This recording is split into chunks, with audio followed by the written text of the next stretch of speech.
Bupati Ponorogo Sugiri Sancoko pada Sabtu 8 November 2025 tiba di Gedung Merah Putih KPK Jakarta.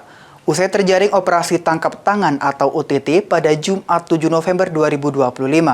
Sugiri ditangkap KPK terkait dengan dugaan korupsi dalam proses mutasi dan promosi jabatan di lingkungan Pemkab Ponorogo.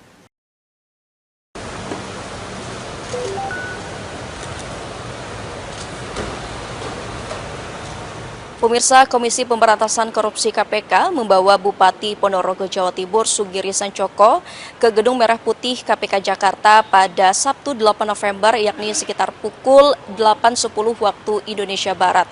Bupati Ponorogo Sugiri Sancoko ini tiba di Gedung Merah Putih KPK Jakarta bersama 6 orang lainnya usai terjaring operasi tangkap tangan atau OTT yang dilakukan oleh KPK pada Jumat 7 November.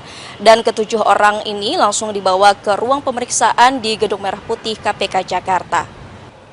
Sebelumnya KPK menyebut bahwa dalam OTT tersebut diamankan 13 orang, termasuk satu diantaranya adalah Bupati Ponorogo.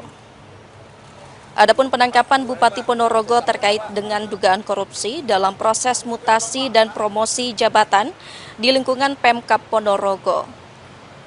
Beberapa jam sebelum ditangkap, Sugiri Sancoko bahkan sempat melantik 138 pejabat administrator dan pengawas di lingkup wilayahnya. OTT yang dilakukan KPK kali ini merupakan OTT yang ketujuh kalinya pada tahun 2025 dan ini menunjukkan bagaimana keseriusan pemerintah dalam memberantas korupsi yang merugikan bangsa dan negara. Pemirsa, OTT ini hanya berselang 4 hari setelah OTT Gubernur Riau Abdul Wahid yang dilakukan oleh KPK pada 3 November lalu. Pemirsa, hingga saat ini kami masih menunggu informasi terbaru dan keterangan lebih lanjut yang nantinya akan diberikan oleh pihak KPK terkait dengan penanganan perkara yang tengah dilakukan oleh lembaga anti rasuah ini.